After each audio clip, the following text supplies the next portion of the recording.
कौन है इस संपूर्ण जगत की सर्वव्यापक शक्ति, सर्व परम शक्ति? आइए आज के इस वीडियो में हम यही जानेंगे।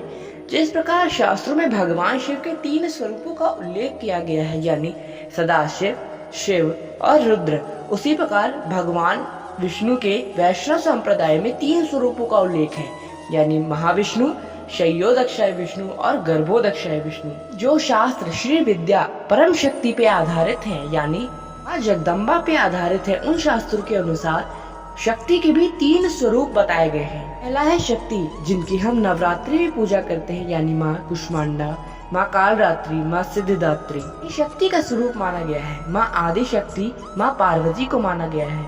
और आदि पराशक्ति, जो शक्ति के परम फॉर्म है, उसे माँ आदि पराशक्ति के नाम से संबोधित किया गया है शास्त्रों में, जिसे हम श्री विद्या भी कहते हैं। कौन है ये श्री विद्या? आज की इस वीडियो में हम बहुत ही डिटेल से इस बारे में बात करने वाले हैं। माँ आदि पराशक्ति है जगत जननी माँ जगदम्बा, राज राजेश्वरी, पंचवक्ता देवी, माँ ललिता, महा त्रिपुर सुंदरी। हम श्री विद्या, माँ षोडशी, कामाक्षी और ललिता महा त्रिपुर सुंदरी के नाम से भी जानते हैं। अनंत रूपों में सबसे सुंदर है, इसीलिए इन्हें त्रिपुर महासुंदरी कहा जाता है। माँ का एक नाम है षोडशी, यानी इस स्वरूप में माँ 16 वर्ष की है। ललिता महा त्रिपुर सुंदरी भी अधिष्ठात्री देवी है।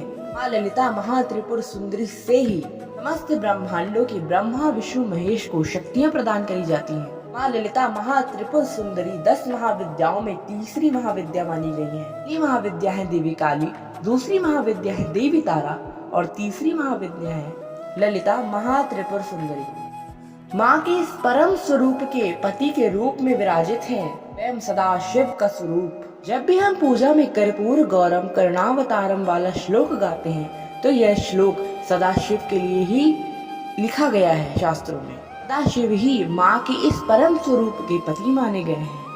माँ ललिता महा त्रिपुर सुंदरी का तंत्र विद्याओं में भी पूजन होता है। तंत्र विद्याओं की 2 मुख्य पद्धति हैं, दक्षिणाचार्य और वामाचार्य। इन दोनों पद्धतियों में माँ की पूजा करी जाती है। जो लोग देवी की पूजा करते हैं, उनके घर में हमेशा श्री यंत्र अवश्य होता है। श्री यंत्र के बीचों बीच एक बिंदु बनी होती है। वह बिंदु माँ ललिता महा त्रिपुर सुंदरी को भी रिप्रेजेंट करती है, यानी देवी ललिता महा त्रिपुर सुंदरी का निराकार स्वरूप भी है।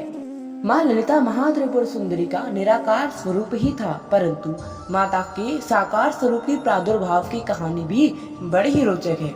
इस वीडियो में आइए अब मैं आपको वह कहानी बता देता हूँ।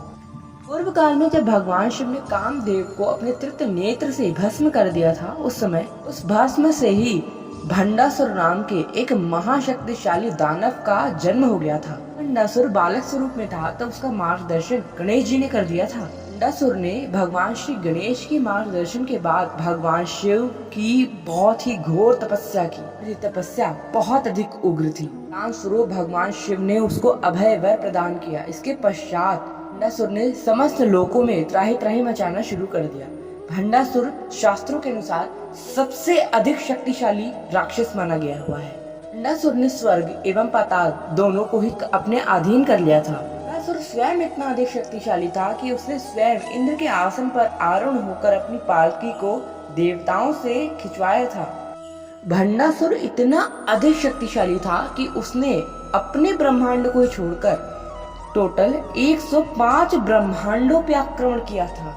जी आप सोचिए, रावण, हिरण्यकश्यप, हिरण्याक्ष एक सीमित ब्रह्मांड में रहते थे और उस ब्रह्मांड में अपने दुष्कर्म करते थे, परंतु भंडासुर इतना अधिक शक्तिशाली था कि उसने 105 ब्रह्मांडों पे आक्रमण किया था और उन 105 ब्रह्मांडों में रहने वाले इंद्र आदि देवों को पराजित कर 105 ब्रह्मांडों को अपने अधीन कर लिया था। जब भंडासुर ने कैलाश पर्वत पे आक्रमण किया था, तब उसका उस समय युद्ध गणेश जी से भी हुआ था। गणेश जी के प्रहार से भंडासुर को अधिक क्षति भी पहुंची थी, परंतु भंडासुर ने जब गणेश जी को रथ से गिरा दिया था, तब उस समय गौरी युद्ध भूमि में आ गई और अपनी कई स्वरूप सामने लाकर आदिशक्ति भंडासुर की सेना के साथ युद्ध करना प्रारंभ कर दिया। तो भंडासुर को अमृतत्व का वरदान प्राप्त हो चुका था, इसलिए माता गौरी ने उसका वध नहीं किया। और जब वे वध करने जा रही थी, तब उस समय ब्रह्मा जी ने भगवान शिव के द्वारा दिए हुए वरदान का स्मरण करा के माँ को रोक दिया था। जब भंडासुर के आतंक से समस्त देवता, समस्त ब्रह्मांड के देवता एक हुए, तब उस समय देवगुरु बृहस्पति ने उस समय देवताओं को तांत्रिक यज्ञ करने की सलाह दी। इस तांत्रिक यज्ञ में सभी देवताओं, देवियों आदि ने कि अनंत अनंत ब्रह्मांडों के त्रिदेवों ने आकर अपनी आहुतियां दी और उसके पश्चात माँ आदि पराशक्ति माँ त्रिपुर सुंदरी का प्रादुर्भाव हुआ। माता रानी के साकार रूप में प्रकट हो जाने से माँ की तेज से समस्त देवता बेहोश हो गए। के पश्चात माँ ने अपनी अमृत कृपा दृष्टि से सभी देवताओं को चेतना प्रदान की। माँ का ये स्वरूप संपूर्ण जगत का सबसे सुंदर स्वरूप माना गया कि इस स्वरूप की तारीफ करना यानी सूर्य को दिया दिखाने जैसा है। माँ के इस स्वरूप के गुणों को कोई लिखकर भी प्रस्तुत नहीं कर सकता, ना कोई बोलकर प्रस्तुत कर सकता है। विश्व के समस्त शब्द भंडार इस माँ के स्वरूप के समक्ष निष्क्रिय पड़ जाएंगे। ऐसा था माँ ललिता महात्रिपुर सुंदरी का तेजमय दिव्य स्वरूप।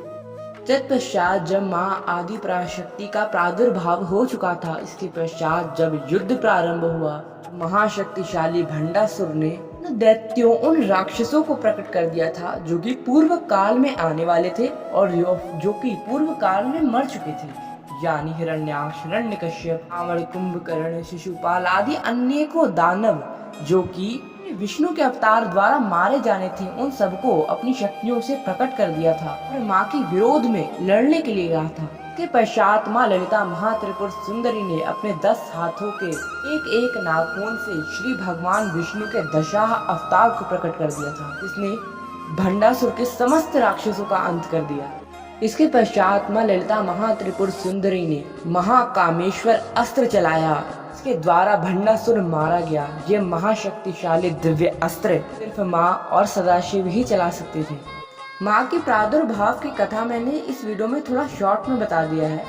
यदि आप संपूर्ण कथा जानना चाहते हैं कि किस किस तरह से माँ ने युद्ध किया, किस तरह से यज्ञ हुआ, किस तरह से परिस्थितियां बनी थी, तो उसके लिए कमेंट करें। उस टॉपिक में मैं प्रॉपर एक वीडियो बना दूंगा। जैसा कि आप सभी को पता है कि हमारे साल में 2 बार नवरात्रे आते हैं, परंतु ऐसा नहीं है। साल में टोटल 4 बार नवरात्र आते हैं। 2 बार जब नवरात्र होते हैं तो हम माँ की शक्ति रूपों की पूजा करते हैं, यानी माँ कालरात्रि की, माँ सिद्धिदात्री की, माँ कुष्मांडा की, माँ शैलपुत्र की आदि। परंतु जो और अन्य 2 नवरात्र होते हैं उन्हें गुप्त नवरात्र भी कहा जाता है, जिसमें हम माँ आदि पराशक्ति के 10 महाविद्याओं वाले रूपों की पूजा करते हैं, जो कि बड़ी ही उग्र तपस्याओं के साथ वह तांत्रिक पूजा होती है। वह पूजा साधारण मनुष्यों के लिए नहीं है, बल्कि जो कि तंत्र साधना के महासाधक होते हैं वही माँ के महाविद्याओं वाले स्वरूप की साधना करते हैं। दक्षिणाचार्य पद्धति से, वामाचार्य पद्धति से माँ ललिता महात्रिपुर सुंदरी ही परम शक्ति है। विद्या, श्री यंत्र, राजराजेश्वरी, पंचमुक्ता देवी, श्री ललिता महात्रिपुर सुंदरी ही श्री यंत्र हैं। एक बार प्रॉपर और डिटेल्स दे देना चाहता हूँ। जिस प्रकार भगवान शिव के शैव संप्रदाय के लोग शिव के 3 स्वरूपों को मानते हैं, यानी सदाशिव जो स्वरूप समस्त ब्रह्मांडों, अनंत ब्रह्मांडों में किसी भी ब्रह्मांड में एग्जिस्ट नहीं करता, समस्त ब्रह्मांडों से परे है, वैसे ही शिव के 2 और स्वरूप हैं। एक है रुद्र जो कि शिव का बहुत ही क्रोधित वाला स्वरूप है, और दूसरा शिव का स्वरूप है महादेव जिन्हें हम कहते हैं, जो कि माँ आदिशक्ति, गणेश जी, कार्तिकेय जी के साथ हैं। उसी प्रकार वैष्णव संप्रदाय के लोग श्री विष्णु के 3 महान स्वरूपों की उपासना करते हैं। पहला है महाविष्णु जो कि सदाशिव की ही तरह अनंत ब्रह्मांडों में किसी भी ब्रह्मांड में एग्जिस्ट नहीं करता, और समस्त ब्रह्मांडों की उत्पत्ति श्री विष्णु के महाविष्णु स्वरूप से होती है, यह दर्शाता है। और ऐसे ही श्री विष्णु के 2 और स्वरूपों की बात करी जाती है, वो है त्रयोदक्षाय विष्णु और गर्भोदक्षाय विष्णु। उसी प्रकार शक्ति संप्रदाय में माँ की 3 मुख्य स्वरूप हैं। पहला है शक्ति, दूसरा है आदिशक्ति, और तीसरा और अंतिम जो कि सर्वव्यापक एवं परम स्वरूप है वो है माँ आदि पराशक्ति का स्वरूप, और वो है माँ ललिता महात्रिपुर सुंदरी। आई थिंक ये टॉपिक क्लियर हो गया होगा कि इस संपूर्ण जगत की माँ भगवती राजराजेश्वरी त्रिपुर सुंदरी ललिता कौन है और उनका प्रादुर्भाव कैसे हुआ।